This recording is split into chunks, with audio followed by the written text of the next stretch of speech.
within journalism, where brave men and women gave voice to the voiceless. But then the corporations bought the journalist, poisoning the news that we are fed. With those tainted sources, all we ever ate was a steady diet of status quo. This hijacked narrative hid the truth of mass suffering, injustice, and corruption throughout our land.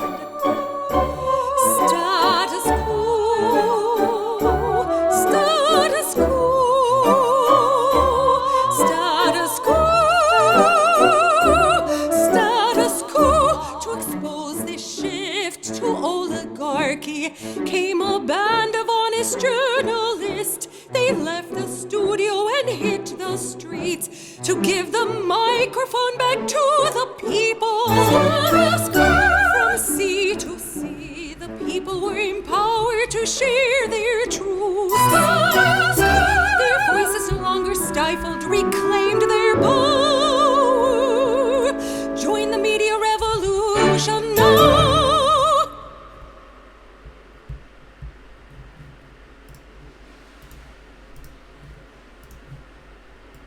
Hey there, Jordan Sheridan, live from the quarantine zone.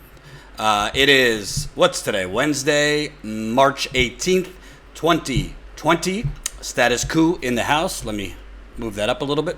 Sorry, I'm a little bit late. I actually, ooh, my hair is atrocious.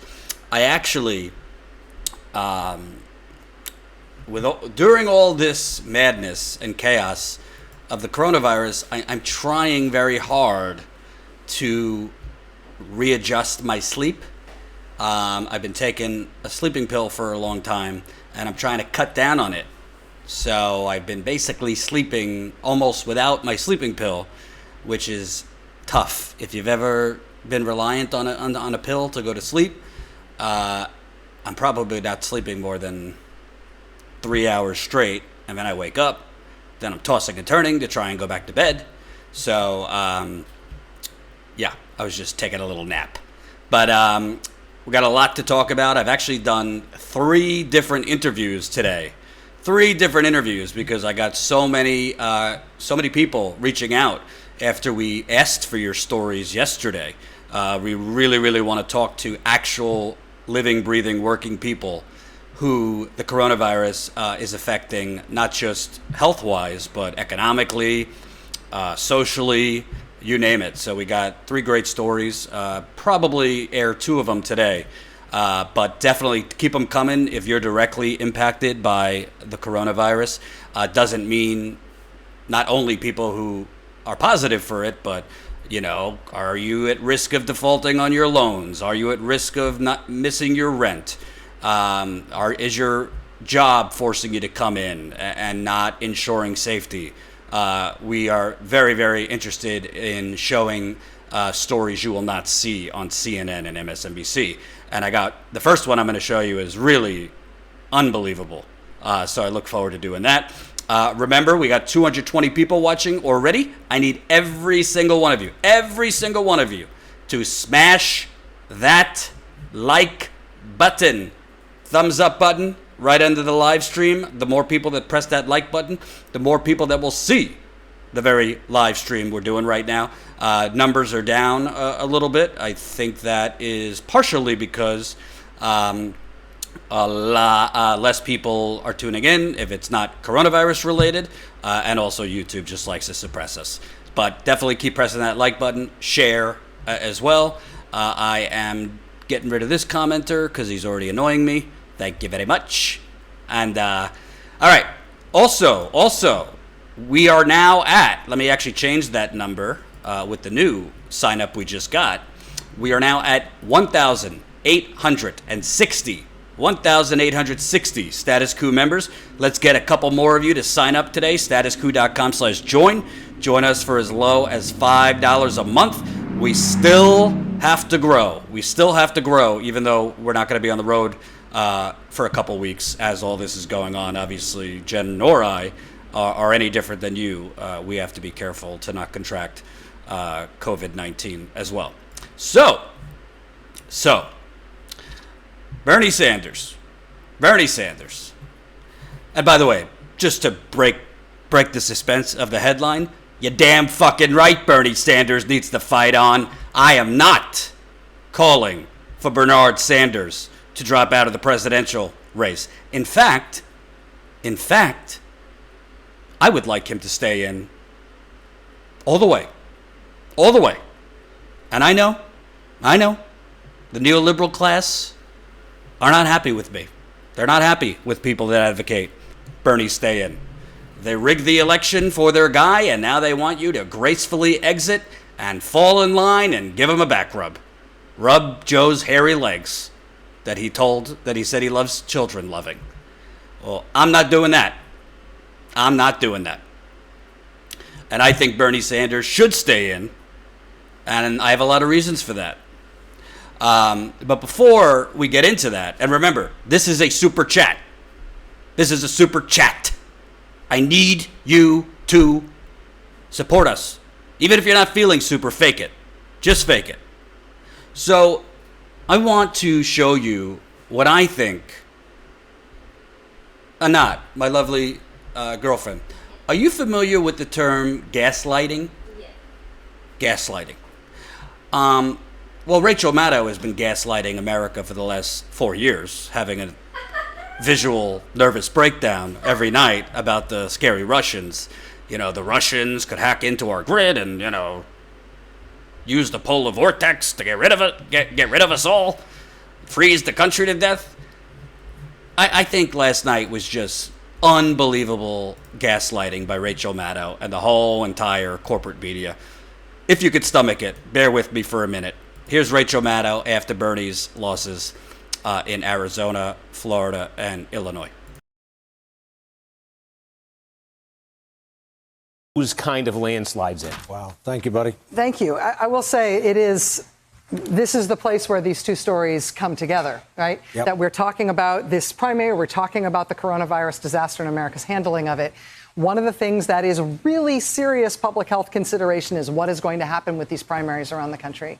And if one of the two remaining candidates in the race has what amounts to a de facto insurmountable lead, if the race is going to continue all the way to the convention because the guy who's never going to catch up just wants to stay in the race because he's got his reasons of his own, it has a different weight now. It has a different cost now to make that sort of a decision than it would in any other year, because these primaries are only going to continue to happen because Senator Sanders is going to.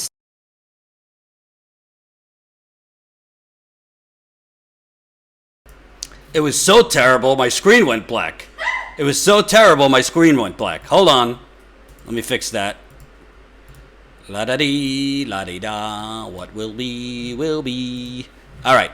One more time for those in the back.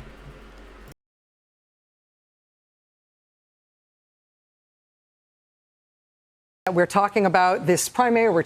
This is the place where these two stories come together, right? Yep. That we're talking about this primary, we're talking about the coronavirus disaster and America's handling of it.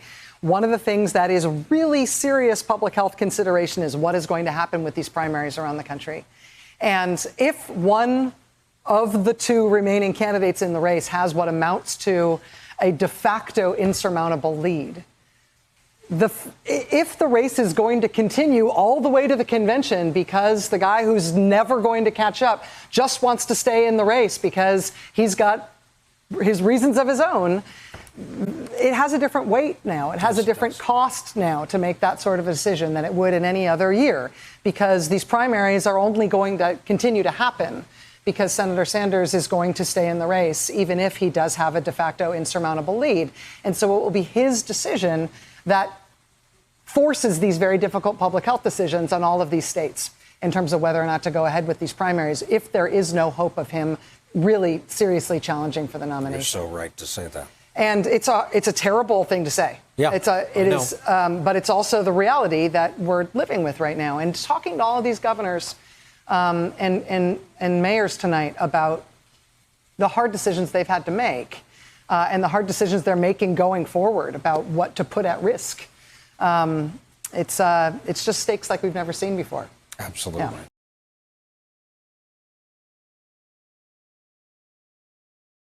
Absolutely. Absolutely, Brian Williams says. I totally agree, Brian Williams says. First of all, let's just be clear what Rachel Maddow was actually saying there. And thank you for the super chat. Spiritus, $5. If I don't get relief, I'll be homeless. These politicians don't give a fook. $1,000 a month is nothing in California. Literally deciding either pay rent. Hey, Spiritus, thanks for the super chat. Please don't leave any more money if you're about to be homeless. But we really appreciate it. And you and others, email us, info@statuscoup.com, info@statuscoup.com. I'm going to try to interview as many people as I can that are being affected by this. I got several interviews that I'm going to air today. But definitely email us if you have a story and are being impacted. info@statuscoup.com. Thank you so much for the super chat. Thank you for the super chat, Alex Endicott, $10, hashtag never Biden. Thank you for the super chat, Groove Echo, $5. Thank you. Keep it coming in the super chat. So obviously Rachel Maddow, in her tasteless way, was, to paraphrase, was basically saying, if Bernie doesn't get the fuck out, he's going to kill people. That's really what she's saying. If Bernie Sanders doesn't drop out, people are going to die or get sick. Which I find so interesting. I find it so interesting because there's a selective, there's almost like there's like a button at MSNBC and CNN and in these papers, the Times, the Washington Post. And this button only goes, like, if Joe Biden does something horrible, it stays off. Can't cover it. But then, when the situation presents itself, where you could attack Bernie for the thing that you should have covered Biden doing, that switch goes right on. And let me give you an example. Why is it that Rachel Maddow is now pointing out that Bernie Sanders, and thank you for the super chat, Darren Aleve, £10. Bernie should run independent of the general. MSM and DNC are pure scum. Can't Nina or Jane get it through to Bernie? He will do better creating a third party. I'll get them on speed dial right after this. Let them talk to Bernie. But thanks for the super chat from the UK. I didn't see Rachel Maddow or any of her cohorts at MSNBC make the point, is Joe Biden putting people at danger by tweeting things out like, if you're feeling healthy, not showing symptoms, and not at risk of being exposed to COVID-19, please vote on Tuesday? It's interesting. Did you hear them covering that Joe Biden went against what the CDC was saying? Told people if you're feeling no symptoms, go stand online. Chris Cuomo give side-eye. Yeah, when Joe Biden's senior advisor went on Chris Cuomo and said the CDC calls it safe. CDC says it's safe. Go ahead. Go stand online. I didn't see Rachel Maddow saying, by Vice President Biden, wanting to end this thing and have these primaries so that he could, get a larger lead and put it nearly mathematically out of the picture for Bernie. People, he's putting people at risk by doing that. But Bernie Sanders, if he dares exercise democracy and stay in this race, well, that's going to force elected officials to make some really tough decisions here. Just by Bernie Sanders' fucking selfishness. Fuck Bernie. Excuse my French. So, what's really pathetic about this, and I'm going to get into why Bernie should stay in. What's really pathetic about this is Joe Biden and his campaign literally, by telling people to go out, stand online if you're feeling okay, even though we know you don't have to have symptoms to have coronavirus. There's a lot of people right now walking outside who might have it and not know it because they are asymptomatic at this point. Illinois, Florida, and Arizona might have a spike in corona cases, give it a couple days, because of what Joe Biden, Tom Perez, the DNC, and these other governors allowed to happen. Bernie did not explicitly tell his voters to stay home, But he also did not tell them to go out. He said it's a personal choice. It's yours to make. Some people said he should have been stronger. He should have told them not to go out. I mean, I think it's a lose-lose if you're Bernie Sanders. If you tell people not to go out, you're gonna perform worse. And if you tell people to go out, you're gonna get hammered for that too. So I think he made the right decision by saying it's up to you. Obviously, his turnout was even more depressed by having no get out the vote. His campaign was not like rallying the troops to get out. They basically said, it's up to you. The sheer hypocrisy of Rachel Maddow, Chris Cuomo, who literally, Simone Sanders, Biden's top advisor, goes on, straight up lies, says the CDC says it's safe. The Ohio governor says it's safe. Chris Cuomo, when she said that, goes like this, what? What? But he didn't challenge her because he's not allowed to challenge her. The media won't challenge Joe Biden because they're not allowed to challenge her. Him. And if the Rachel Maddow point wasn't bad enough, then you have Joe Biden himself, after recklessly telling people the right to vote is the most sacred American right there is, state election officials are working closely, blah, blah, blah, blah, blah. If you're feeling healthy, not showing symptoms, go out and vote. Came out later, his campaign's still running ads in Florida yesterday, go out and vote. To, quote, continue Obama's legacy. I don't care if you're 85 and on a respirator already. Get out there and vote. I gotta win. But then, after he's won these races, much different tone Joe Biden had last night. See if you see a difference.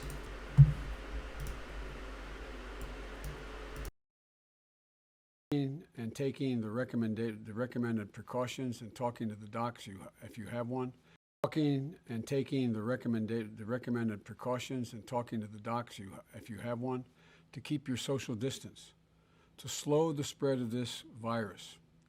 This pandemic has impacted every aspect of our lives and every aspect of this campaign.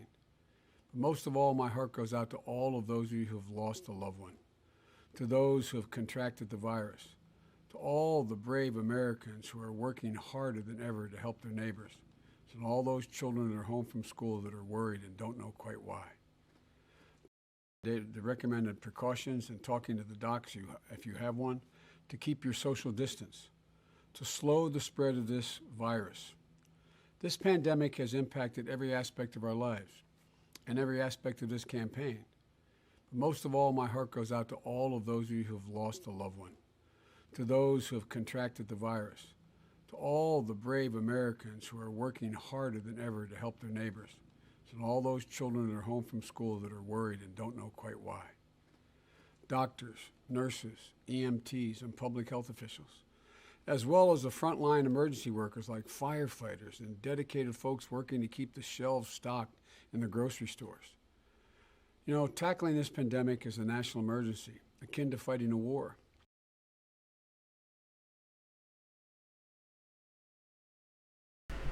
Wow. That was very, very, very, very different tone. Very, very different tone. Welcome. Excuse me. Did I miss a super chat?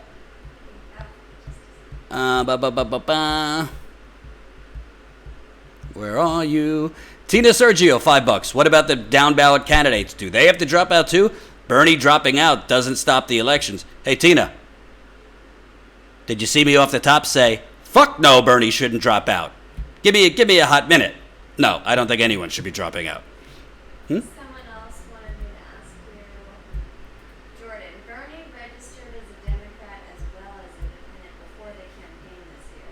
So do you think he'll run as an independent? Do I think he'll run as an independent? No. He's already made it clear he won't. So, Joe Biden, let's get this straight. 48 hours before that somber Joe, he's telling people, hey, I don't care. If you're feeling healthy, not showing symptoms, and not at risk of being exposed, please vote on Tuesday. I've already gone through why this was reckless. Number one, you don't have to have symptoms. You could still have it. Many people are asymptomatic. Number two, and not at risk of being exposed. We are all at risk of being exposed. So either he's confused and doesn't understand what the CDC has been telling, that we're all at risk of being exposed. Yes, older people more, but all of us, it's a highly contagious disease. Either he's confused or he just didn't give a damn and told people to get out there and vote, even though he knew, and his campaign knew, he was telling people to go out and put themselves at risk.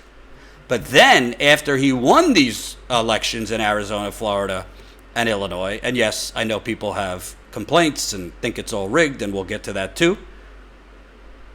Oh no, everything changes. Keep your social distancing, please. You know, listen to the experts. If you can, stay home. I mean, it is so insincere.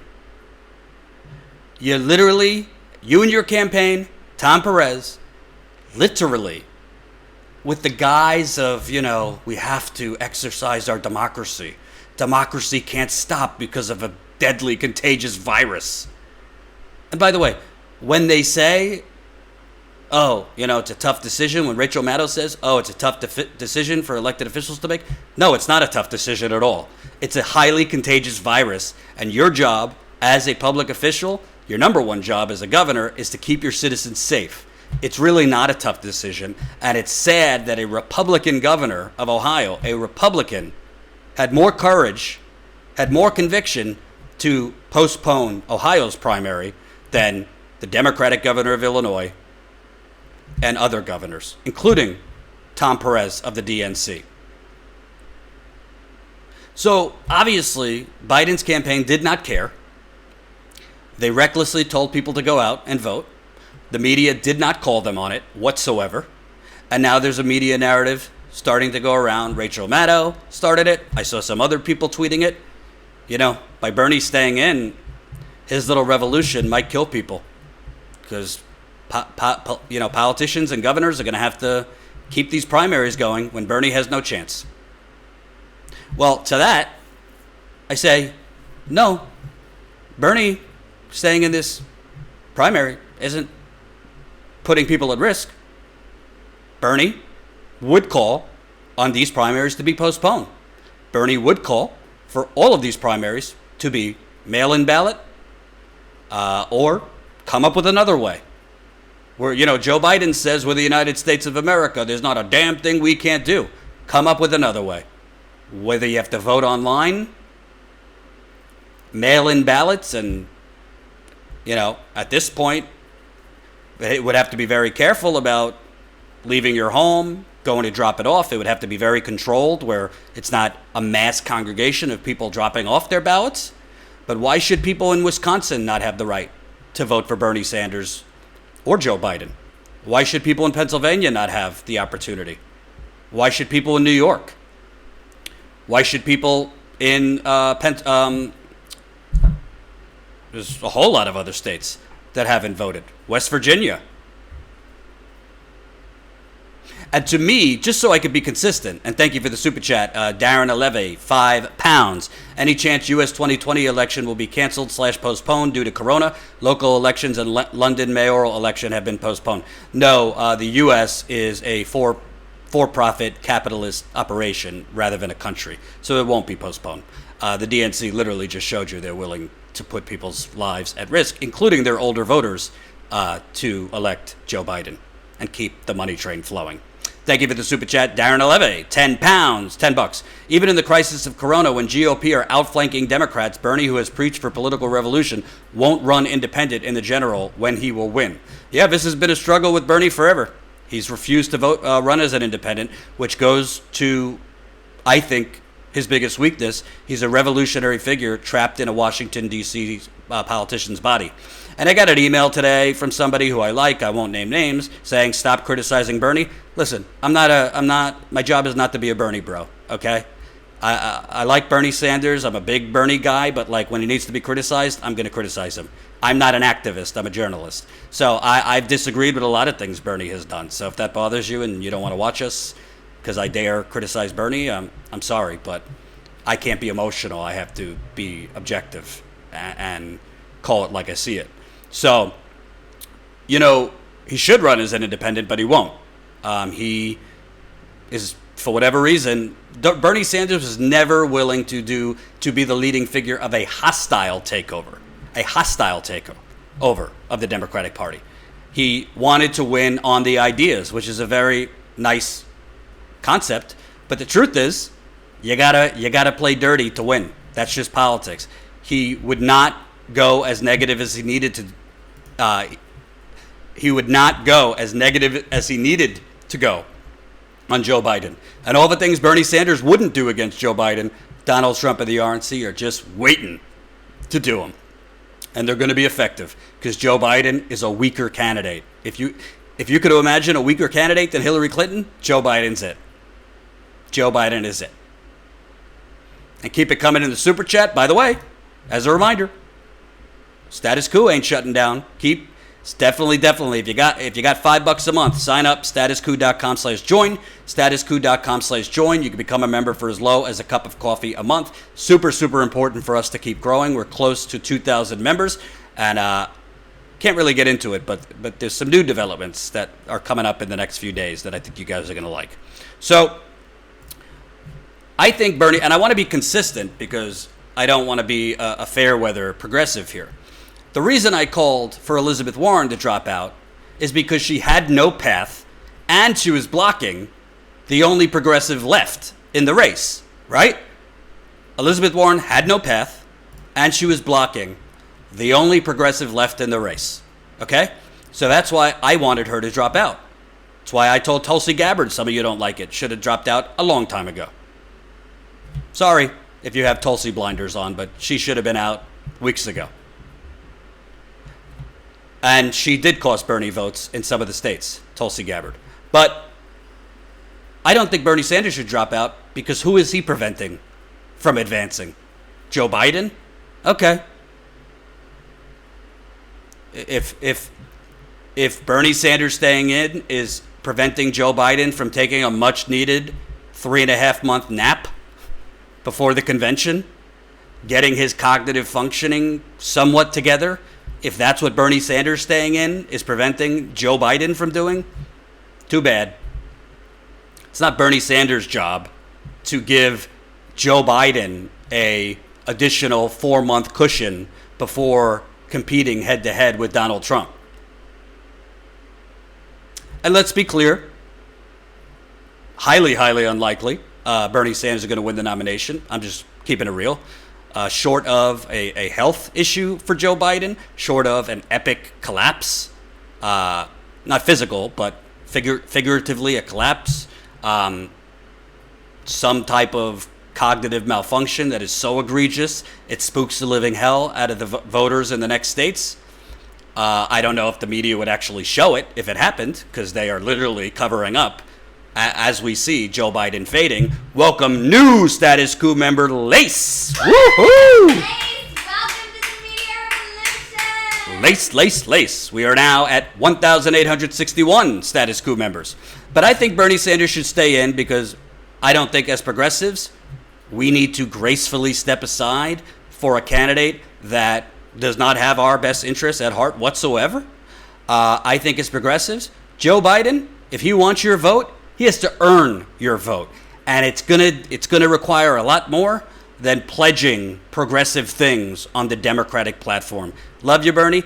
I don't give a flying fuck what Joe Biden allows on the Democratic platform. Because like Hillary Clinton, if we get that Democratic platform to say Medicare for all, to say Green New Deal, to say, ending private prisons, ending fracking, Joe Biden is going to take that Democratic platform, if ever elected president, and he's going to wipe his ass with it. I'm not trying to be a jerk, and I'm not trying to diminish, because there were some great people, progressives on that Democratic Party platform committee. Your political enemy will say whatever they have to say to get what they want. And what they want is you out of the way. And what they want is for you and your supporters to gracefully back them up, fall in line, shut the fuck up, eat your broccoli, come vote for them, and then they could abandon you once in office. It's what's been happening for the last 30 years. So if I'm a progressive, I'm not telling you, I don't tell people how to vote. I'll tell you how I'm going to vote. I don't really know the situation yet. I don't know who it's going to be. But if I'm a progressive, I'm not just saying, yes, Joe, you'll have my vote. No, absolutely not. You have to earn my vote. And part of that, frankly, if Joe Biden wants to do the same thing Hillary Clinton did, if he wants to pick a neoliberal, Republican light as vice president, that's not going to do it for me. Not going to do it for me. Thank you for the super chat. Kush Renata, $5. Bernie is an amazing progressive mind, but he doesn't have what Obama and Trump has, killer instinct. Bernie's loss could bring rise such a person. Kush Renata. Yeah, and by the way, this isn't a bash Bernie type of thing. I mean, Bernie Sanders, all of those states favoring Medicare for all now, Green New Deal, God bless Alexandria Ocasio-Cortez, it has a lot to do with Bernie Sanders, too. This massive shift of the Overton window left is Bernie Sanders. Of course, there's activist groups that have helped him. There's progressives, there's organizers, but none of this would be possible without Bernie Sanders. Most of you watching, well, not most, but a lot of you watching might still be asleep, not politically active, if not for Bernie Sanders. Bernie Sanders, in the last 4 or 5 years, has done more than most politicians will do in a lifetime. So he deserves all the credit in the world, and to me, he's a hero. But, frankly, and I've spoken with people in Bernie's campaign about this, if they would have ran ads pointing out Joe Biden's lies, pointing out that he lied about joining in civil rights sit-ins, he lied about, I got arrested on my way to free Nelson Mandela, or whatever fuckery he was talking about, lying about his war vote on Iraq, lie. Let me tell you something. That does make a difference. There's a reason people do negative camp advertising. And by the way, it's not even that negative. Bernie Sanders' campaign would be presenting facts. But Bernie Sanders, because, Joe Biden was nice to him in the Senate and diplomatic and, asked him out for lunch to the commissary or whatever, he didn't want to go hard on Joe Biden. And that's not the only reason he's losing. There's a lot of reasons he's losing that are completely out of Bernie Sanders' control. But that's a key reason he's losing. He has never gone in for the kill, not once. It's not enough to show you've been consistent. It's not enough to show you are a visionary. You got to show that the other person is a threat to you. You got to show that the other person is a fraud. Donald Trump was an expert at doing that. Logan C., $50 in the super chat. God bless you, Logan C. I lost your super chat. Oh, you guys do amazing work. Please never stop. The world needs more legit journalists and way less corporate sock puppet hacks. You guys give me so much help. Logan C., you keep me going with those kind of comments and that generous donation. Thank you so much for the kind contribution. Let me get you Jacob Sniffin, $5. The only way to show the Democratic Party that we have power is by not voting for Biden. A lot of people feel that way. So to me, here's what I think Bernie Sanders should do. I say, I'm not staying in. I'm not focused on the presidential election right now.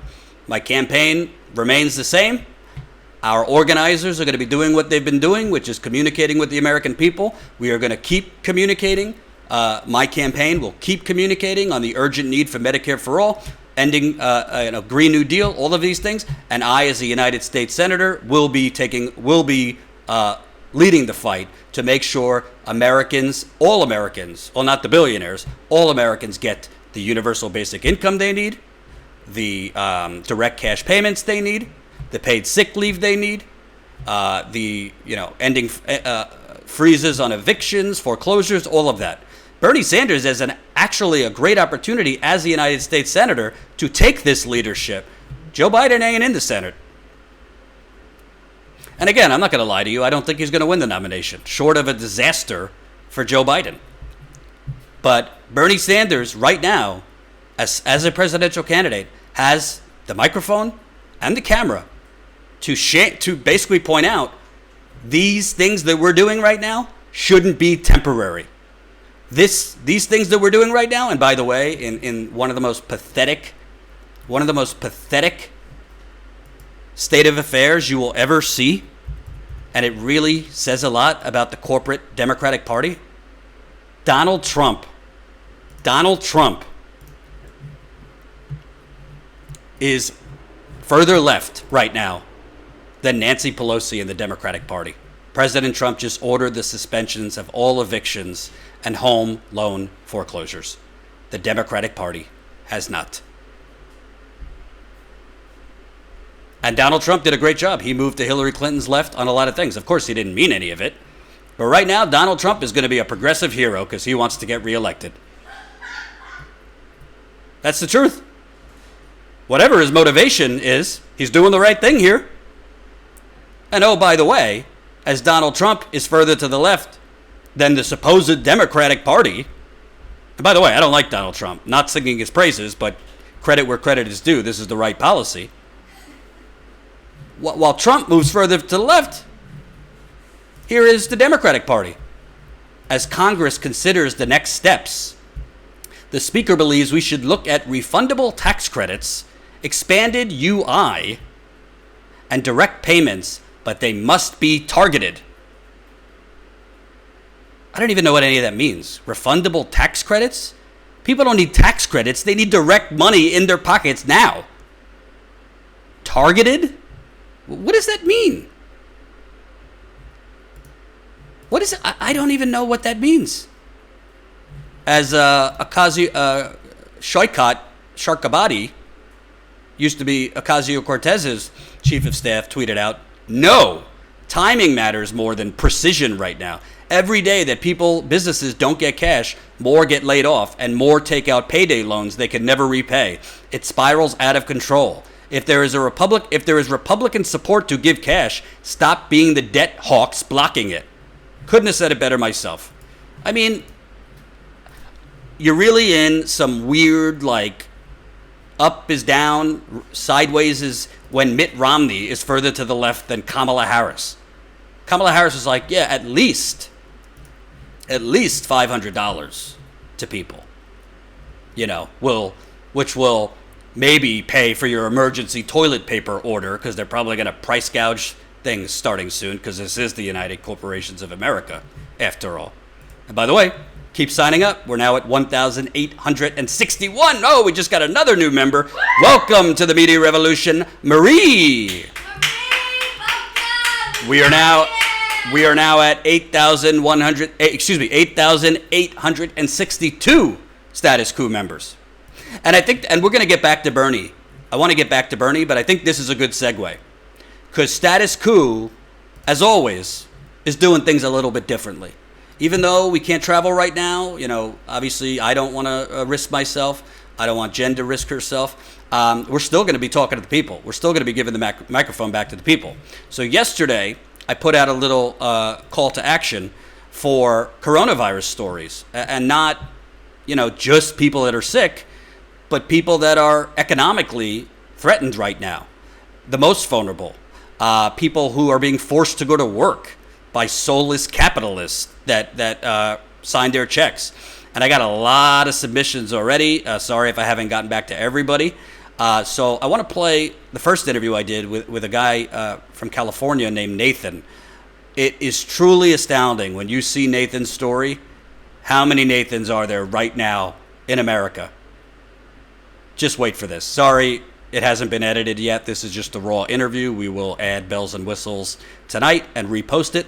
Take a look at this, and definitely, as you watch, sign up. If you're not signed up yet, consider signing up. We're going to be doing a lot more of what you're about to see. Hey, it's Jordan, joined by Nathan, who was one of many that reached out to me with their story. It's probably something you won't see on CNN. They don't like highlighting these types of things. So you live in Sacramento, and obviously in the last, I'd say, 4 or 5 days, Corona's been all over the news. But you first started feeling whatever symptoms you had, about a week and a half ago, a week ago? I started feeling my symptoms on the 7th of March. Yeah, so that's about, let me look at my calendar here. It's a good, a little over a week ago. So, It's been a little bit of a blur for me. and what were your symptoms? Sorry. Tell me about what you were feeling. So I worked on Saturday. I felt great, which is funny. My bosses noticed that coloring in my face was a little off, but I blew it off. I was like, dude, I feel awesome. Like, had a great day at work. Woke up the next day, and I couldn't breathe. I was sleeping on my back for some reason, which I never really do. But I woke up and I had intense congestion. Flipped over on my side, immediately tried to get it out, and then had a coughing fit, which resulted in a splitting headache, and I was sweating profusely. I hobbled over to the bathroom, started coughing into the sink, and the headache was so splitting and so bad. Right when I turned on the light, it felt like I was just going to black out and pass out. So I called my boss because I was supposed to work that morning. I was like, hey, I'm not sure what's going on, but I was already pretty wary of coronavirus. I'm a server at a restaurant in a retirement community. So I was already on alert about it coming over. And I was like, hey, I have all the symptoms. Maybe it's like the flu or something, but I shouldn't come into work. They're like, cool, just let us know because you work tomorrow what your deal is if you're feeling better. So, I just stayed in bed, rested. Next day, no change. Fever, aches, chills, splitting headache, cough, getting progressively worse, congestion in my nose and my chest. So I called them. I was like, hey, it's not getting better. They told me to just take time off indefinitely until I did feel better because they were also concerned. So then Wednesday, I slept for 9 hours. And then probably about Friday, the fever broke, which is still concerning to me because I feel like having a high fever for days on end probably isn't healthy for my brain. But the entire time I was pretty terrified because I am uninsured. And then I started coughing up blood. I wasn't sure what to do. Around that time is when the CDC... Have you ever coughed up blood before? No. So I was kind of internally freaking out. I didn't vocalize it really to my family. I live with my family because I have a 7-year-old sister in the house. I wasn't going to worry her about that. But that was around the time that Trump and his CDC friends all showed their little paper at the presser. They're like, everyone can get a test, even if they're uninsured. I called CDC, and they directed me to my county's Department of Public Health. And they broke it to me that I would not be able to get a test because they weren't even told when a date in the future they would be able to start giving people tests. And they concluded in that phone call I wouldn't even have passed screening because I did not come in direct contact with someone that for sure had COVID-19, and I did not travel internationally. So let me cut you off right there. So you are a waiter or a server in an elderly community. Elderly people are the most at risk. Mm-hmm. And I think we're starting to see now you could be asymptomatic. So how would they know if you came in touch with someone who had it? Exactly. That's the most frustrating part of it to me is that they're undoubtedly aware of that. And it seems that younger people especially can have that situation you mentioned. And yeah, I work at a restaurant that the next street over is a sprawling retirement community. So most of my clientele are retired folks coming in with their grandkids, family visiting. Maybe they just drove because it's literally there's a golf cart path from their community over to my restaurant. Wow. So it's like they're funneled there. So it definitely was concerning to me. And I have a great grandpa that I see monthly, usually, and he has emphysema from his time in the Navy, and obviously can't go see him. So it's I'm worried for sure. And it doesn't sound like I mean, you don't look like on death's door, but you sound congested and not quite Yeah. better. Yeah, the cough is still there for sure. I have congestion in my chest. I'm on antibiotics right now, which is kind of part of the story, I guess. I went after I contacted Department of Public Health. They recommended I apply for Medi-Cal and go to the emergency room because I wouldn't have gotten my unemployment even if I didn't see a doctor. So I had to bite the bullet regardless to pay my bills. And basically, I'm kind of just hoping I don't get an ER bill now and that Medi-Cal takes care of it because I've already had to pay out of pocket for antibiotics. And what are they giving you antibiotics for if they didn't test you for corona? Upper respiratory infection. So the doctor concluded, I showed up at the ER. They said they don't have COVID tests for me to even take. And I don't pass the criteria. And then he said that, one second, I gotta let my dog out real quick. All right.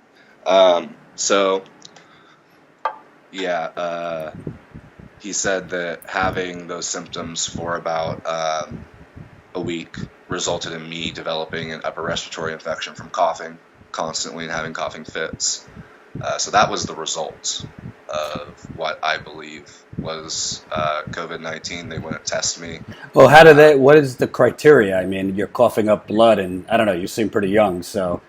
Yeah. Well, I'm young, so that's where they kind of drew the line. I didn't travel internationally, and I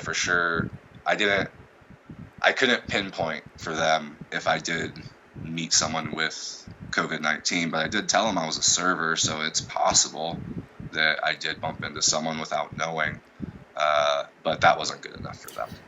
This is pretty alarming to me because, benefit of the doubt, doctors are learning on the fly about this. Yep. So what a week and a half ago when you were in, what they assumed they might know now is not the case. But several things you were told we know now doesn't matter. It doesn't matter if you traveled internationally because people from other countries coming here could be sitting down at your restaurant for all you know. Exactly. So it's not it's not like you're not a candidate to be checked because you didn't travel internationally. It's even if you didn't travel, even if you traveled out of your home at this point, you're a candidate. Exactly. And the other thing. Go ahead. Honestly, a lot of people do come from the Bay Area up to Sacramento area. They commute because they work in the Bay Area now. It's just too much to even live out there. So there's plenty of ways that someone in the Sacramento area could have been exposed to someone that flew internationally the day before or something like that. And there's no way for us to know that. Right. So the fact that they just so quickly, because I wasn't even at the emergency room for more than 2 hours. They very much wanted to get people in and out. Mm-hmm. I asked them how they were doing, like how busy it was. And they told me that they hadn't been hit hard yet. So in my mind, the worst is still to come. Mm-hmm. It seemed like a lot of young men were there with the same exact symptoms as me. They had to be in wheelchairs because they couldn't stand up. But they had us outside of the ER doors because they weren't prepared to intake people. Mm. So I was waiting out in the wind and the rain with some people in wheelchairs, waiting for them to call us in one by one. It's good if you potentially have a highly contagious disease, a virus, outside in the wind and the rain. Yeah, it's no big deal. But yeah, it was shocking. Just they asked a couple questions and they were just like, oh yeah, no, we can't justify giving you a test, even if we did have them available readily. So did you have to be falling over dead for them to give you a test? I'm just curious what their criteria was. Basically, I had to travel internationally, or for them, internationally, or I had to know for sure that I came in contact with someone, which, so basically I had to travel internationally, because the other way, there's no way to even know. Right. And you seem like one of the people that might, it's kind of like rolling the dice. So let's use what Uncle Joe Biden said in the debate. This is an emergency. You don't have to pay copays. You don't have to pay anything. It's all free. But if you go and you don't get tested for coronavirus, or the doctor tells you we don't think it's coronavirus, well, that's not free. You're still going to, Nope. you already paid Yep. a couple hundred, and you might get a massive bill. So isn't that kind of crazy that they classify one thing as worth that we could pay for, but your SOL, if they, and they might be misdiagnosing it, by the way, say it's not coronavirus. Yeah, to me, it was very much just like, you might have it, but, we're not overly concerned really with you. So we're just going to try and do the bare minimum, push you out. It was honestly a pretty terrifying situation, because to me at that point, nothing was resolved. I didn't even know if antibiotics would work for what was going on, because I had never coughed up blood before. And here I am with COVID symptoms, can't get a test, coughing up blood. And they're like, well, we'll just give you this medicine that is even really geared towards the illness, I would say. It just seemed like the bare minimum to get me in, write me some prescriptions, and get me out. And did honestly. I know they say children are least at risk, but did you tell them you're around a 7-year-old sister? Yep. Yeah. I told them that I have a 7-year-old sister in the house, gave them a rundown of everyone in my home. And they're like, well, is she showing symptoms? And I'm like, no. So that was a non-starter for them, really. Wow.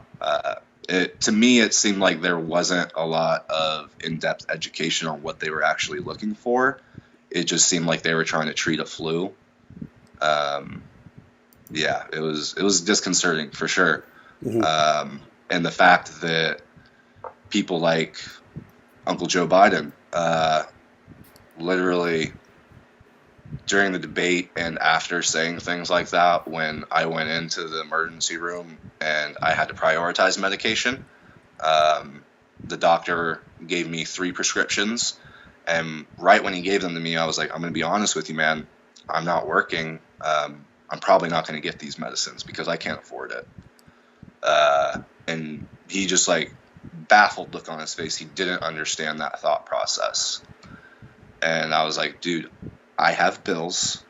I don't have that money readily available. Most of my money is in tips, in cash, and I've already been sick for a week. So I've had to spend a lot of my at-hand cash. Because you're not getting paid if you're out of work. Yeah, I have nothing coming in right now. And literally bills just paid last week. Mm-hmm. So my account's pretty low at this point. So he was very adamant. He was like, well, if you are going to not get it, I need you to get the antibiotics. And I guess the severity in him explaining how much it would help me made me prioritize and drop $200 on antibiotics that I don't really have to be dropping during this pandemic. But one thing I find interesting, and the CDC guidelines or whatever, but I'm not sure they even know everything. You don't know if you had it. It sounds like you did, because generally healthy, what are you, 20-something? 28. Yeah.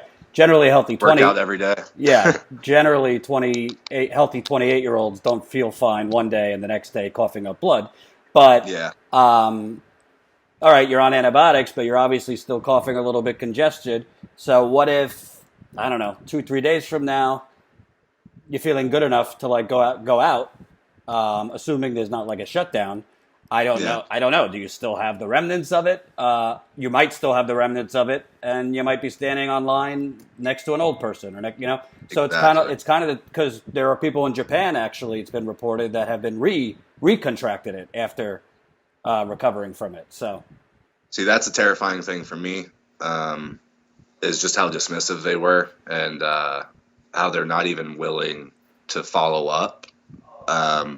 After that emergency room visit, the doctor recommended me to a completely different clinic that would see uninsured people, and just told me follow CDC guidelines, which I had followed CDC guidelines, and that's what landed me in the ER spitting up blood. So I don't really see how that's going to help me in the long run.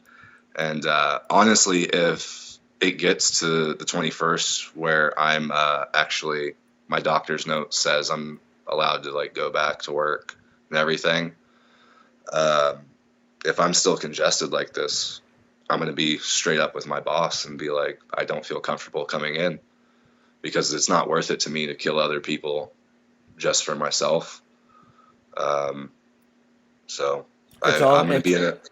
I would also say, if you work in a place with elderly people, not only could you transmit it, but you could, they are more at risk. Transmit it Right. and die, because I can't afford a second round of antibiotics because I've been out of work for half a month and I just paid all my bills. So yeah, it feels pretty dangerous times for me, honestly. And what does it say to you, not to make it too political, but it's kind of backwards. Most of these states that Biden's winning big, you see on one hand, the exit polls show they trust Biden more in a crisis like this than Bernie, yet on the other hand, they all overwhelmingly favor Medicare for all. So, and they trust Biden during a crisis, even though Biden in his campaign recklessly told people to go out and vote and told them, if you don't feel symptoms, you're safe, which is totally against what the CDC is saying. So it just seems kind of half-assed backwards that people are going with the guy who his very policies are what creates the holes you experience. Yeah. So for me, I was insured in 2015 because I was on my parents' plan. But I was very cognizant that there was a lot of uninsured people. There's people falling through the cracks. My grandmother is a Joe Biden supporter, actually, and she depends on Social Security. And I talk to her weekly, and it frustrates me so much because she thinks it's like conspiracies. She listens to like Chris Matthews podcasts. I literally was about to say, is she watching Hardball? Dude, yeah. She literally asked me, how can I listen to podcasts on my phone? Because Chris Matthews is starting a podcast. And I was like, I'm not helping you with that. Like, I'm not contributing to that whatsoever. But like, she's had to prioritize oral surgery. She's been putting off getting surgery that she desperately needs because she's retired and she can't afford it. She depends on Social Security, running up credit card bills and stuff, because just the things and the party she believed in have completely abandoned her, and she doesn't really realize it. And me seeing that in my own flesh and blood, like my immediate family, I can see how it can happen to multiple other people. Because when you have people that they feel like they built something with their generation, they feel like they made a lot of progress, and then they have younger people coming in saying, no, that's not good enough. There's still all of these people that are out on the fringes, and you're not helping them. They clam up a lot, I've noticed, and they're like, no, we're helping people. You're just being babies. So you think it's almost like a little defensive, almost? I do, yeah, because I actually talked to my grandma after Super Tuesday, and I admittedly canvassed for Bernie. I have phone banked for Bernie. I truly believe in Bernie Sanders' platform. I would say that suffering during this pandemic and seeing the establishment as a whole kind of throw us to the wayside just to save face, it's pushed me further left for sure. I wouldn't say that I was far left before, but I would say that it has pushed me further left because I don't feel like they care at all, and I'm potentially dying, or was potentially going to die, and they couldn't be bothered by it. And I think it's a real. I mean, it's not your grandma's fault. There's plenty of people like her, but I think it's a real indictment because because of the programming that she's constantly listening to, MSNBC, CNN, all these places that feed you this steady diet of, all we could do is, eat your broccoli and give you crumbs. She's going to be having questions for Chris Matthews if Joe Biden becomes president, and as a, quote, grand bargain, like he tried to do with Obama, that retirement, those benefits aren't as good. And he starts tinkering with that. And I think a lot of older people are going to be like, wait a minute here. This is not what you told me. We got in a bit of a tussle because she was like, well, what are you going to do if he's the nominee? Are you going to support him? And I was like, well, if he adopts policies that will help me and that are important to me, Green New Deal, universal health care, student debt forgiveness, as the government has proven we can fiscally afford. If they're not willing to even lobby for Medicare for all when I almost died from a pandemic, I don't think I'm going to carry water for a guy that wouldn't even go to bat so I don't die from another thing like this happening. I don't understand why I should keep doing that. So yeah, it's changed me completely, and just like his just like lack of empathy, and the lack of empathy from his supporters, pushing both sides of my family are from Illinois. Not thankfully, but all of my elderly family in Illinois have passed away, so they're not voters. I didn't have to worry about them going out and potentially dying voting yesterday. But seeing that, and in Florida and Arizona, just them doing everything they could to push that through when they knew it wasn't safe and the CDC told them that it wasn't safe. And now today, them being like, well, if Bernie doesn't drop out, he's making people sick. Yeah, he's putting them at risk, man. I'm like, what are you talking about? Like, that right there, that is why I'm done. Like, this entire thing has completely changed me. I would have voted for Biden before this because I freaking hate Trump.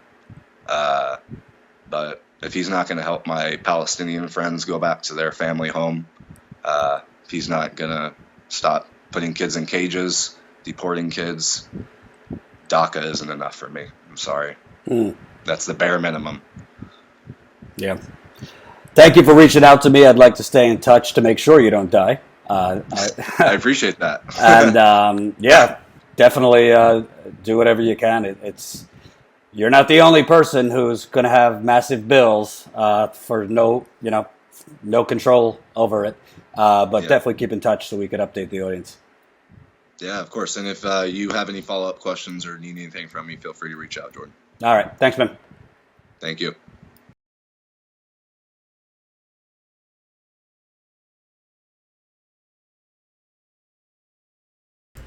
That was Nathan, who reached out to me from Sacramento. Long interview, but I wanted you to see the whole thing because it's just, how many Nathans are there right now in America? And I think what stands out to me about his story is, I don't want to bullshit. I'm not a medical expert, but for every uninsured person like him that delays even 2 days. Remember, he said, I just sat with it for 4 or 5 days because I don't have insurance. He's a 28-year-old guy who said he worked out every day, so some people will get over it even without getting a test. Obviously, there is no vaccine. Some people will get over it.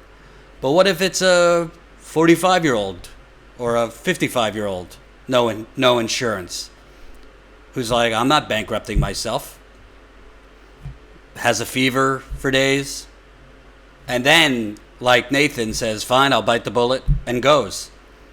Well, that person who waited because they don't have health insurance, and that is the thought in their mind, I don't want to pay for it,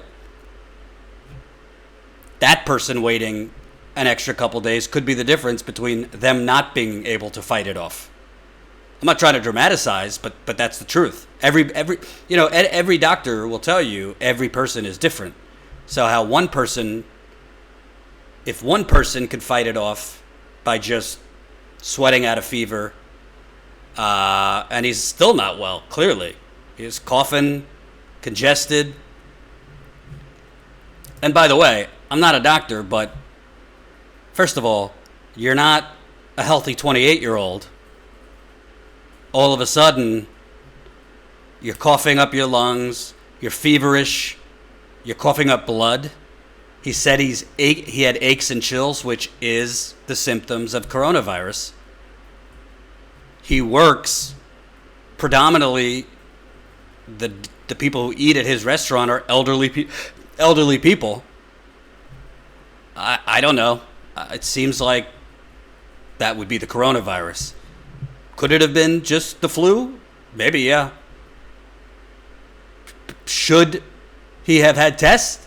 Should he have been tested? Yes. And something that Bernie Sanders, I don't really think, explained that well in the debate. If we had a Medicare for all system, we would have enough tests. Because part of a universal healthcare system is breaking up the bureaucracy and the scam of the complicated, bureaucratic, for-profit healthcare system.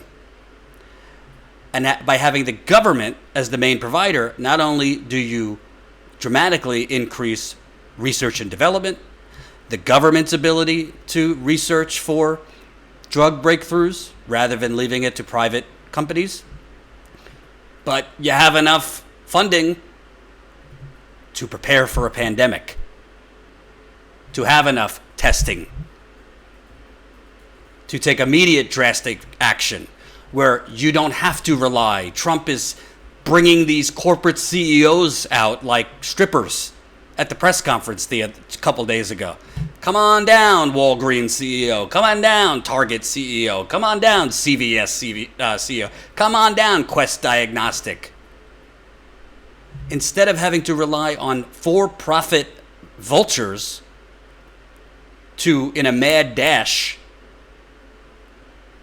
beef up testing, the government could be prepared for that. And Nathan, who knows? They gave him antibiotics. Well, antibiotics aren't going to help a deadly virus.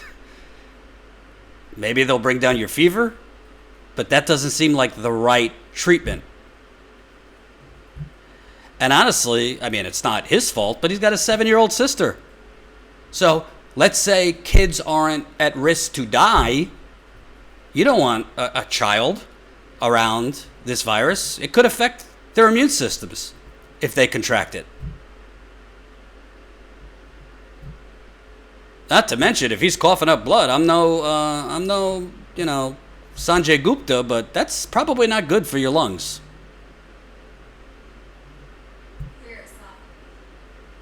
My esophagus, excuse me. My girlfriend's a doctor now. I play one on. Excuse me. So, stop second guessing the doctors, Jordan. Are you mad? Yeah, I am. When a doctor says, yeah, no, you don't meet the criteria, you just happen to be coughing up blood, have a fever for 5 days, and work around all elderly people. No, you don't have it.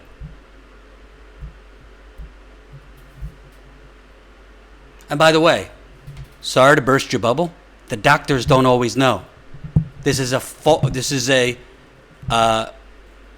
figuring out coronavirus as they go. There's not enough data. There's not enough any of this. DDoc, $10. The antibiotics are to treat bacterial pneumonia. That's if he has bacterial pneumonia. That's the problem. They assumed he had pneumonia. And in fairness, they didn't have the test yet. They didn't have the full-on testing. So that's part of the problem. But the bigger part of that story is this guy didn't have insurance because we live in a for-profit economic Hunger Games, and he had to wait it out. In the rain. In the rain and wind, by the way, outside. Yeah, best country in the world as people, wait outside in the wind and the rain to be seen.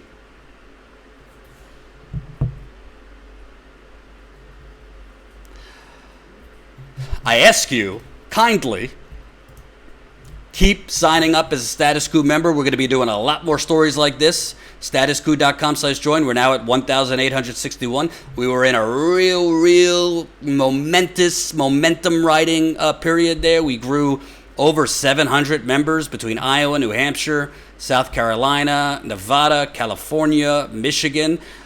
So we definitely want to keep growing, even though we're going to be doing stories from home for now. But stories are stories. Obviously, I love being in the field, but right now we're going to be doing them remotely. If you have a story and you're being affected, whether it's you, your family, your friends, your colleagues, whomever, definitely send us a message at info@statuscoup.com, info@statuscoup.com. I can't get back to everybody, but I'm definitely going to be interviewing more people like Nathan. We got to get these stories out. CNN and some of these other outlets are updating you as governors respond and states respond, but you're not going to really see these human interest stories. You're certainly not going to see CNN or MSNBC highlighting the uninsured in America. It's just not in their business interest to do that. So keep signing up. Really appreciate it. I will end also. I got one more interview to play, but before I do that, I just want to make a point for the how will you pay for it boo birds out there. Stephanie Kelton, who is a major leader in the modern monetary theory movement, the modern monetary theory, MMT, that basically says the government prints the money, so debt and deficits aren't a real thing. They just print the money by moving decimals over digitally, and we have more than enough money to pay for all of it. We print money to keep us at perpetual war, print money for tax cuts, all of this. I've interviewed Steve Grumbine before. I've reached out to Stephanie Kelton for an interview before. Haven't been successful yet, but she responded to this. Lawmakers of the White House are putting aside any concerns about blowing up the deficit as they consider $1 trillion stimulus package to boost the economy in response to the coronavirus. So as she pointed out, it took a virus to kill the deficit myth. So apparently, when Joe Biden says, how are we going to pay for it? And all these people saying, how are we going to pay for it? Well, apparently it's not, how are we going to pay for it? It's, what are we prioritizing? Yes, there's certain things you got to watch. You can't just spend endlessly. You got to make sure inflation doesn't get out of control. That is what MMT economists focus on. But it just seems to me, look at what our politicians consider an emergency, in which we could put aside pay as you go. We could put aside how are you going to pay for it. Not only when American lives are at risk, when corporate America is at risk. That's when it's an emergency. And they say, well, at corporate America, people work at these companies, so we need to save these companies. Yeah, that's true. But people do not. What about the uninsured person like him? What about the bartender? What about the waitress? What about the Amazon factory worker? What about the Uber driver? You as concerned about them? How are we going to pay for them? Well, those people aren't Nancy Pelosi, Donald Trump's donors. The emergency is when the stock market is falling apart. The emergency is when, I got to give 1.5 trillion to the fossil fuel companies. I'm not kidding. Trump gave 1.5 trillion to corporations, many of whom are fossil fuckers. Because they're CEOs who are multi-billionaires. They can't afford to lose a little. Can't allow it.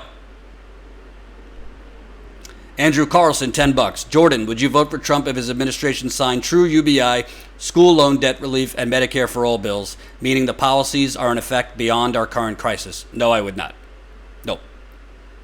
I don't think you could be a progressive economically, but ignore racism and fascism. I think you have to be, forget the term progressive, I think you have to be a moral person, period. So no, I couldn't support Donald Trump ever. Because he's a fascist and he's a racist, and that doesn't align with my values. And I think it's a moot point because he's not supporting these things. He's going to give temporarily these things, and after that, they'll do another tax cut for Jeff Bezos. I guarantee you that's what's going to happen.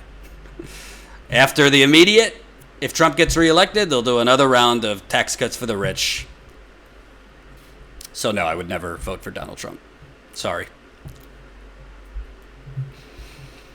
So, to close it out, should Bernie fight on? Yes, he should fight on. At this point, it's not about winning. Again, if you came to this late, I don't think, aside from a major malfunction, which is very possible with Joe Biden, because I think it's clear, I've been saying it for months, my dad would be proud of me if he voted for Trump. I think my dad's proud of me regardless. And I don't, my father, love him, but I'm not voting for Trump for my father. He would be happy, though. I actually gave my father a Jewish guilt trip because he's a major Jew, major Zionist, thinks God gave Israel the land, one of those. And I said, what kind of Jew are you not to support Bernie Sanders? You telling me if it's Bernie versus Trump, you're going to refuse the first Jewish president? I'm telling on you. I'm telling on you? Who are you telling? And he said, well, Bernie doesn't support Israel. My father, he watches way too much Fox News. And he's a good person, too. He's just so, at this point, brainwashed. There's two forms of brainwashing. The guy who watches Fox News and the grandma who listens to Chris Matthews all day. They're both dangerous. They both make you vote against your own interests. Jordan is a hypocrite. He tells Tulsi to drop out, but does not Bernie. Clips and comments, fair point, but no, I'm not a hypocrite. Tulsi should have dropped out a while ago because Tulsi was at 1 or 2%. I'm sorry. That's just the facts. And and she, particularly in Washington State, took away a lot of votes from Bernie. So Bernie staying in is not hurting anybody. By Tulsi staying in, as long as she did take away votes that would have helped Bernie. And as far as I know, I don't know what her declared point in staying in the race was. I'm all for continuing to get your message across, and I agree with her message in a lot of ways, but there's a lot of other ways you could do that. Bernie's leading a movement. And he's gotten a lot more votes than Tulsi. We could argue about why didn't Tulsi do good. I think she was treated unfairly. In a fair media environment, would she have done better if she was covered fairly? Yes. But I think people have Tulsi blinders on.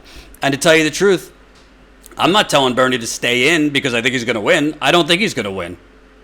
But there's a difference between staying in and blocking a progressive and staying in and delaying Joe Biden and the establishment's coronation. So, that's my opinion. D-Doc, $10. My dad is on an MSNBC loon, claims all the talk of Biden's cognitive decline is fake news. D-Doc, did you show him reciting the Declaration of Independence? Did you show him standing there talking about liking children rubbing his hairy legs? Did you show him forgetting Obama's name multiple times?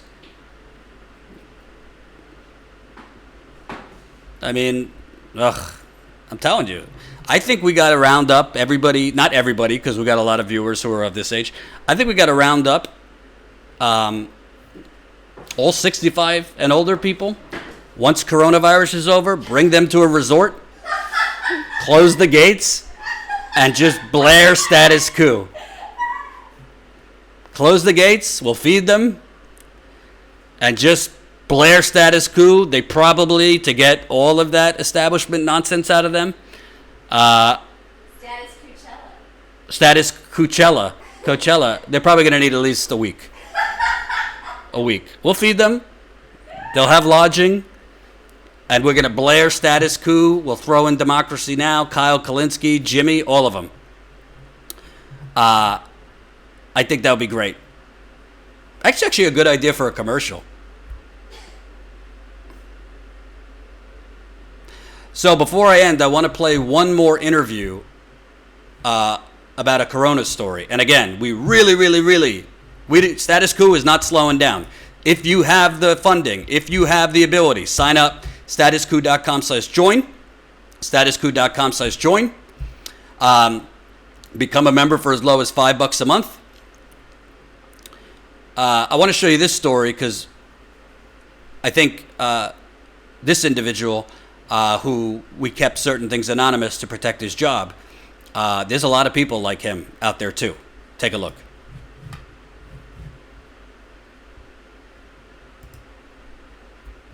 Hey, it's Jordan. Delighted to be joined by Brett Presley, I believe. Yep. We're doing real stories from actual working people affected by coronavirus. Obviously, there's plenty of people that are being affected health-wise, so we'll be talking to people who have unfortunately become ill, but we also want to talk to people that are economically being harmed. So you reached out to me. You're from Illinois, and like many people, you still have to work Yes.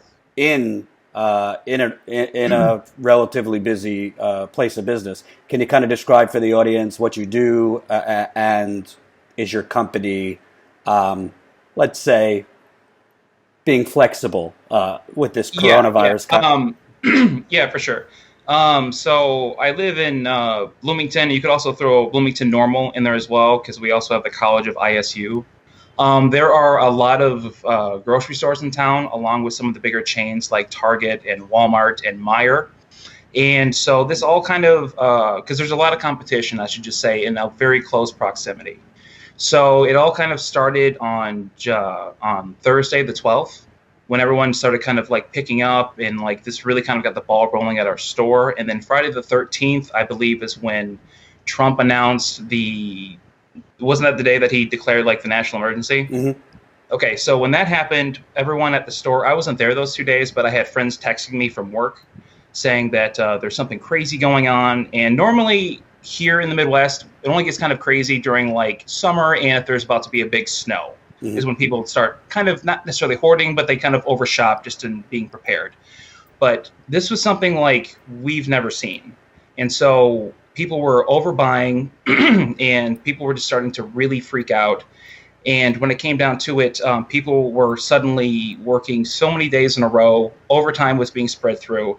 And my company had not necessarily mandated, but they strongly suggested that certain items like toilet paper and other kind of necessities were going to have a certain limit on them. And that was not enforced at all. And when we started working over the weekend, this past weekend, it was the worst I've ever seen. And I've been in the grocery business for about 15 years. And I will tell you that it was literally something out of a movie, a disaster movie. And people that I work with were being very concerned because we weren't hearing anything from the top about our safety, or even saying, thanks for working with this, because we were all looking at each other, worried, tired, and almost like, when are we going to get our groceries? Mm-hmm. Because what really struck a lot of us, a few of my friends also watch Secular Talk a lot. Mm-hmm. So when Kyle had mentioned, if there was going to be a massive shutdown and certain things would only be open, like the pharmacy and the grocery store, I could tell you that from what I saw and how many people are in close proximity, I mean, it was so busy. I would say it was like, Black Friday twice over in a grocery store. And it's not like a lot of these grocery stores, it's not like people are, quote unquote, social distancing 6 feet away from each other. I mean, people are on top of each other. No. And even trying to go to the restroom was terrible because, I mean, we have an adequate amount of restrooms, but, you know, when employees would try to go in there, the sanitary standards were so low because we didn't have people doing that because they were putting, you know, stuff on shelves. So even that was a disaster, trying to meet those things. And even the departments themselves, you were so busy trying to keep up with the volume that even standards in the departments weren't even being met because you couldn't do it. You didn't have any manpower. And there's nothing you could do. It's so crazy about the little things you need to wipe off and being aware of it. You couldn't do it. And I assume that in the grocery business, obviously you might be stocking shelves, your colleagues might be stocking shelves. It's probably something you all do. Was your employer setting guidelines? Wash your hands before you stock the shelves? They were strongly suggesting that, but in the mad rush of all of it, it was just fill. And, you know, when you're stocking shelves and stuff and the people so, you know, close proximity, you're used to people reaching through you and around you and just grabbing, and that's just how it is.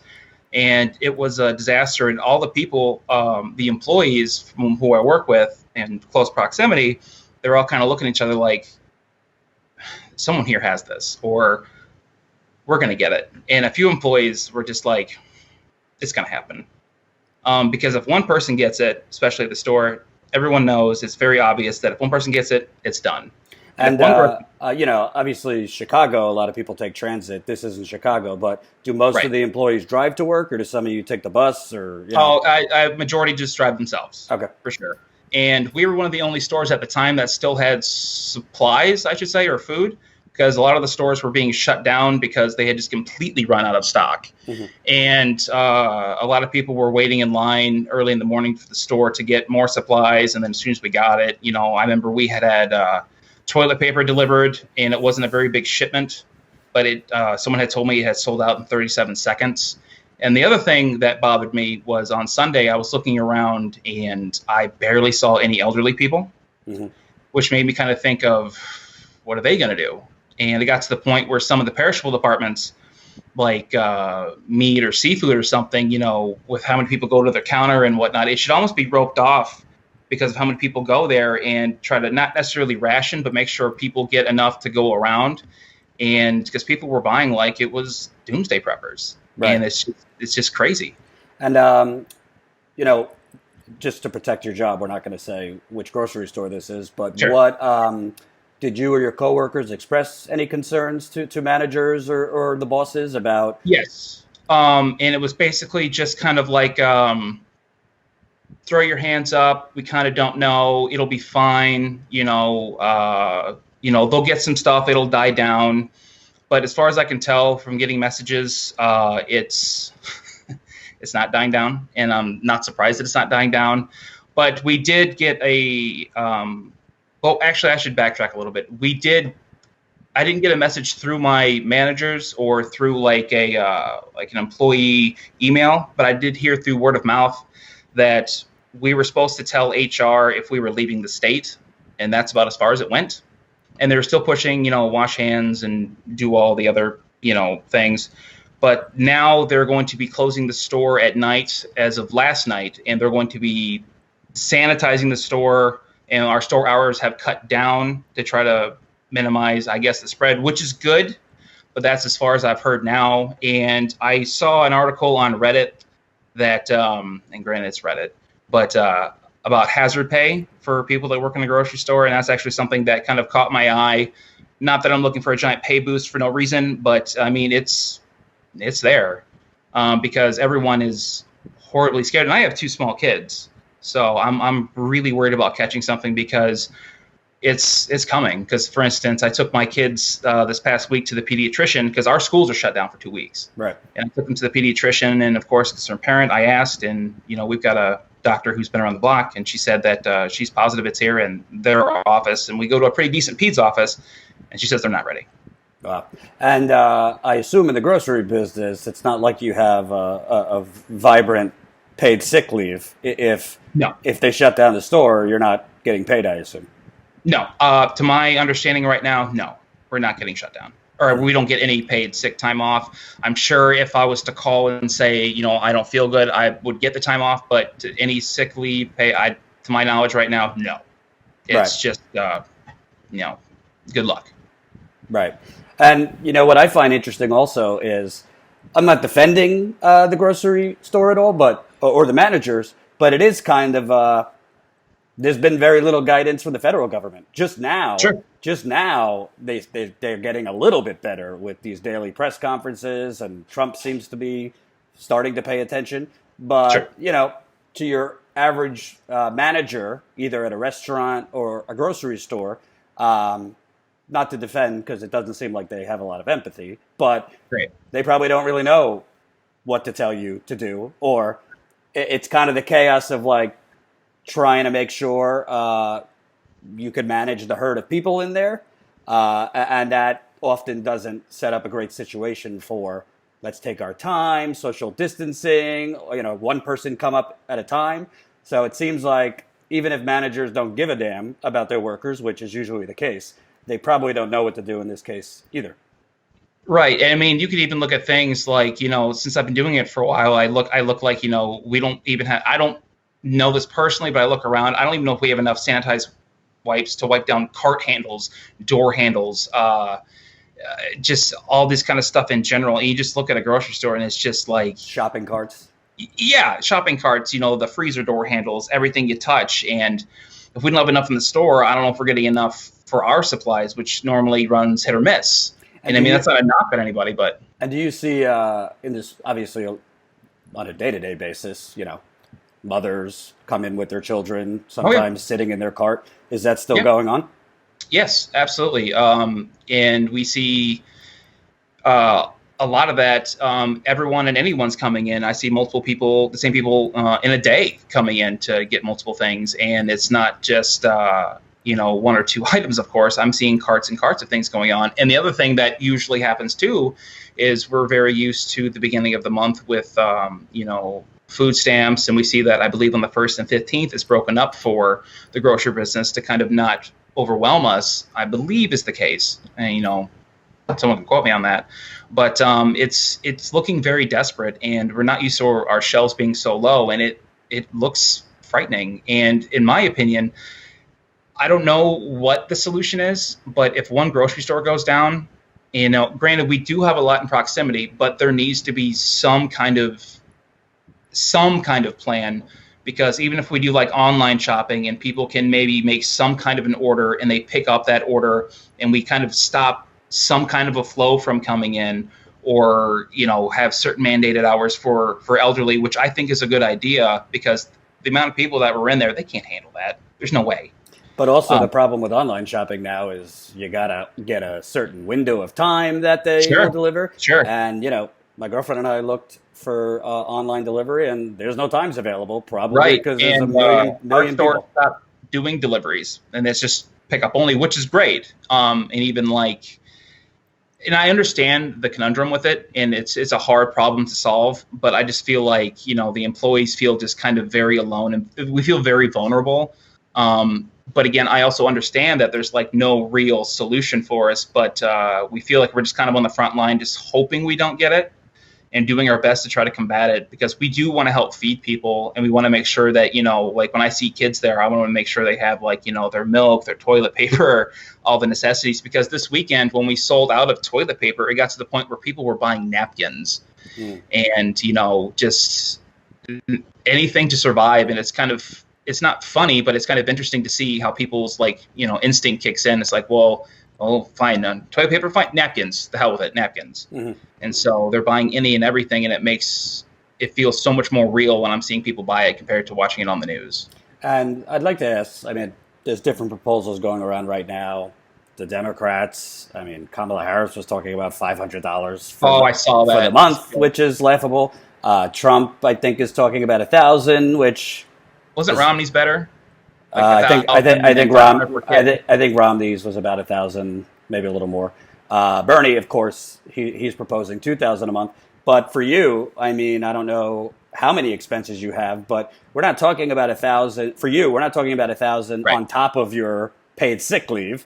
So is $1,000 a month? Let's say this goes on for 2 months, 3 months. Is that enough to pay 2 small kids, rent or mortgage? No, it would be cutting it close because I live in a college town, so my rent's a little high. It's going to be cutting it close, I have to say, but it'd be better than anything better than $500 a month for sure.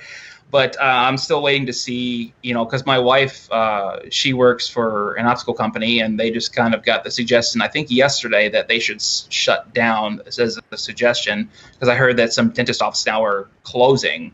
But they're going to wait for, I think, the government to kind of step in and say, we need you to shut down. But it's getting close, and I feel like, again, I feel like a lot of people are. What's funny, real quick, is I actually had some people at the store ask what was going on. And I kind of felt like that made me feel like bad for them, that they didn't understand what was going on. I'm like, are you serious?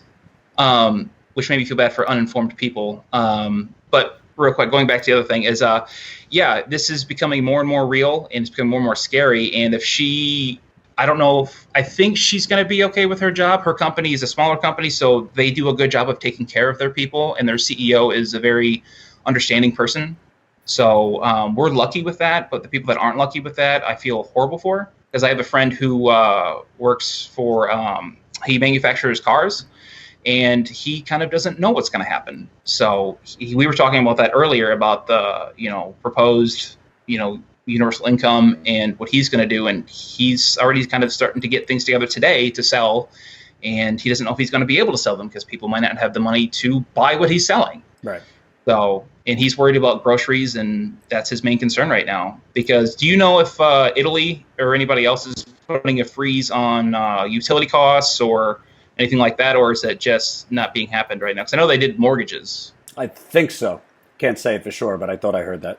Sure. And the audience, obviously, let's focus on, you're in Illinois, which Sure. insanely just held elections yesterday in person.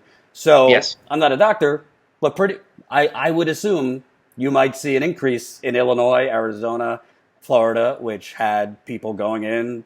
It was all over Twitter, people waiting Yes. in close proximity for hours. So Illinois in particular might have an uptick in cases, being that 100%. you're a governor who, by the way, endorsed Joe Biden, no connection, No, it's horrible. decided to continue on with these elections. Yeah, I had a lot of friends yesterday. I was lucky enough to go. My voting station is right down the road from me. I went and there was no one there. I voted for Sanders very quickly. Came back home, but I was very afraid to go out. I had like wipes with me for the door handles and the whole 9 yards.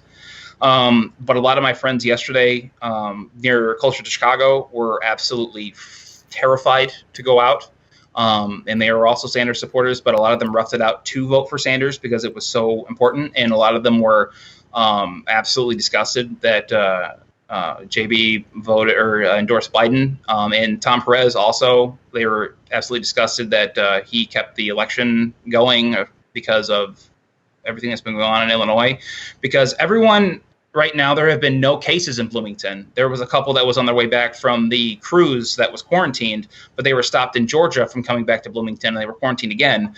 But we've already had a case that was about 45 minutes away in Peoria moving its way here. And I think that a lot of people are naive about it until it actually gets into your city. And so like a lot of people here that I know either are super concerned about it or they're just like, well, it's not here. And it's like, we'll be fine. And like, you don't live in a bubble. So a lot of those people aren't taking it too seriously. But I know I'm kind of jumping all over the place. But That's all right. But yeah, the Illinois elections yesterday were garbage. And Tom Perez needs to resign. And it was awful. I think it was like a 28 or almost 30% drop from 2016. Yeah, it was no, it was gross. And it was awful. What does it say to you? I mean, I'm just going to keep it real. Doesn't look good for Bernie. What does it say to you that so many people in states like Illinois are voting for the guy whose policies basically are not him only, but his party and that ideology? Those policies are why all these gaping holes exist. Why we don't have paid sick leave. Why we don't have universal health care. That a lot of people are starting to realize, like, oh, this is showing all these things we don't have. What does it say that they're voting for the guy representing that, basically? I agree with you, and I would say that like maybe not enough people watched the last debate where Joe Biden made the case for single payer when he brought up the coronavirus in Italy, and then Bernie caught him on it. I think that all of this shows, in some degree, how much Bernie Sanders' plan really would help everybody, because even Republicans are bringing up his policies. It's funny how socialism becomes so quickly implemented when there's a giant, issue and problem, and they need to solve it very quickly. I will never understand Biden's presence in anything. And a lot of my friends that I try to convince, maybe not try to convince, but I ask them why they're voting for Biden, and I can never get a straight answer on his policies. I just get some platitudes about, well, Obama, and it's like, okay, that's great, but what about him, and what is he going to do for you to make your life better? What about that? And I never get a straight answer. And then when I bring up Bernie, it's never just about Bernie. That's beyond that. His policies is what's important, and I can never get a straight answer on Biden from anyone. And a lot of the stuff he's going to come do, and I got into a few arguments last night about Biden and the way he went through Illinois and he won, and I was upset about it, but I wasn't angry. But I really think that I really like what Kyle from Secular Talk had to say about being called Bloody Monday, because with all the endorsements and stuff, and then Pritzker at the last minute endorsing Biden for no real reason, but Pritzker's a story for a different day. But I think that in Illinois, a billionaire governor, if people don't know. Hiding money all over, and he's. I remember when I voted for him, I hated it, but what else am I going to do? Because Illinois has a lot of issues, but Biden, I think we're going to get 4 more years of Trump, unfortunately, because of that. But I would have loved Sanders, and I think that Sanders would have come in and done a really good job. Because what has Biden even said about the coronavirus that has been worth a damn? I mean, you've seen Bernie all over the place talking about this and having great ideas. I think that Biden showed the game during the debate. He said, this is an emergency, which he said will pay for everything, which by admission, I guess you don't think it's an emergency when people are rationing insulin. I guess you don't think it's an emergency when people are dying in waiting rooms because they can't afford it. Because the day-to-day emergency is what Bernie's talking about, but it's really about, it's not about what... See, Biden, all these politicians, other than Bernie, it's really not them making these decisions. It's what their donors will allow, right? Right. So their donors are fine with Joe Biden being strong against the NRA and gun control, because that's not going to affect their gravy train. Those cultural issues, great, but Medicare for all, well, how are we going to pay for it? Well, they just snapped their fingers and put $1.5 trillion to industry. There was no questions how you're going to pay for that. So I think a lot of these questions are going to continue, and these issues are starting to become more outspoken, and more visible. But I appreciate you reaching out. We'll keep in touch, because I don't think, what if the grocery store is closed? I mean, they're talking about immediate funding, but like you said, it's going to be tight for you and your wife and 2 small kids. And for other people, it will go beyond tight. It won't be enough. So we'll definitely keep in touch. All right. Thanks a lot, Jordan. Thanks, man.